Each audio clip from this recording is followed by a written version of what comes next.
here's my review of The Hand That Rocks the Cradle. I actually quite enjoyed this movie, and I have seen some people like really hate on this movie. At least has a very low RT score, and I was just seeing some people saying like apparently this is a remake. I think I've heard of the original before. I had never seen it, so I just went into this movie with really no expectations. I just wanted to watch a movie, and I checked it out, and I ended up quite enjoying it. Like about this like it's this got this really eerie and uncomfortable vibe where this woman named Caitlin Morales hires a nanny, Polly Murphy, and basically she's kind of just not what she seems. There's a lot of this like through a lot of this movie. I think that I'm blanking on her name, but she's from Long Legs.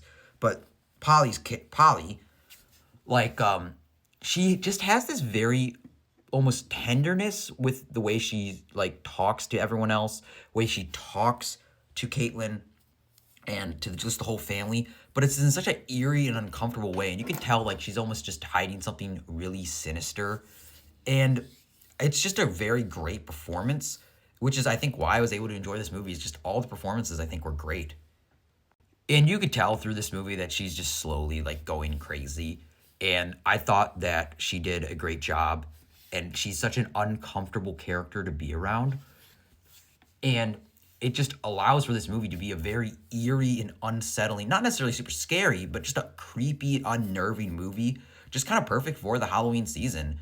And which is why I ended up enjoying it, just because I like these kinds of movies where it's just these slow character studies, assuming it's done well.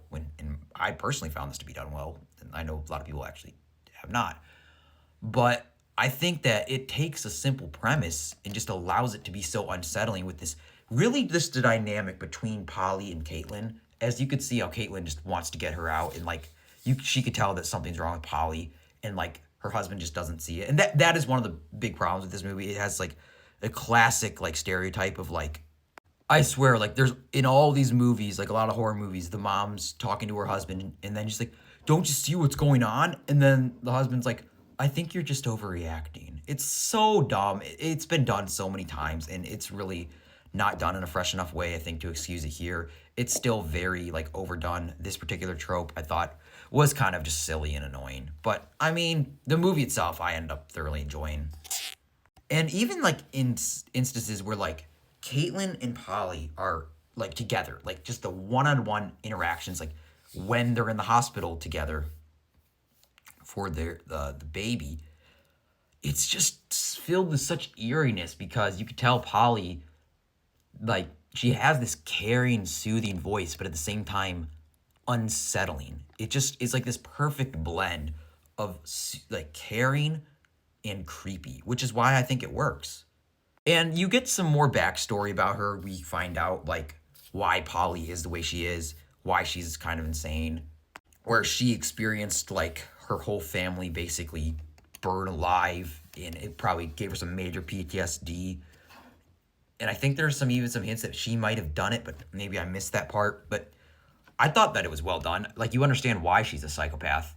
Obviously, it doesn't excuse anything, but it just adds more depth to this already fascinating, eerie, despicable character. But I think where it really works and what really makes it creepy is just her Polly's interactions with the kids, almost just gaslighting them, I think is where it works. And it shows how Polly is really slowly like destroying Caitlin's life by like making her kids turn on her, her husband. It's all like this like destruction from within that makes it so personal. It makes it even that much more creepy and disturbing, which I thought was great. Like I said, it's really just though the performances I think that really elevate it, from Micah Monroe to Rebecca Ferguson. They're both so good. I think that it can take what could be a bland movie, and I think through the performances really elevates it. So yeah, and I think that also the way it ends, I think, in a very like over the top, in a very fun way, very fun like kind of car action scene in this movie. And for me, I personally enjoyed it. I had a very fun time with it. But like I said, maybe that's because I went into it with low expectations. I heard some people are not liking this movie. I saw the low RT score. But to me, I thought this was a very enjoyable and very unsettling movie. It's not like amazing or great, but I thought it was good. I thought it was like a solid watch. Would I watch it again? Probably not, no. But I'm glad I watched it, and I thought it was enjoyable. Although, as you can tell by how short this review is, I don't really think that there's that much substance to it. It can be in many ways surface level. Like there's not as much deep in, like they tease her background a little bit, what's been going on, but you don't really get to see it. So it's just kind of there. But yeah, other than that, I enjoyed this movie quite a bit. I thought it was solid.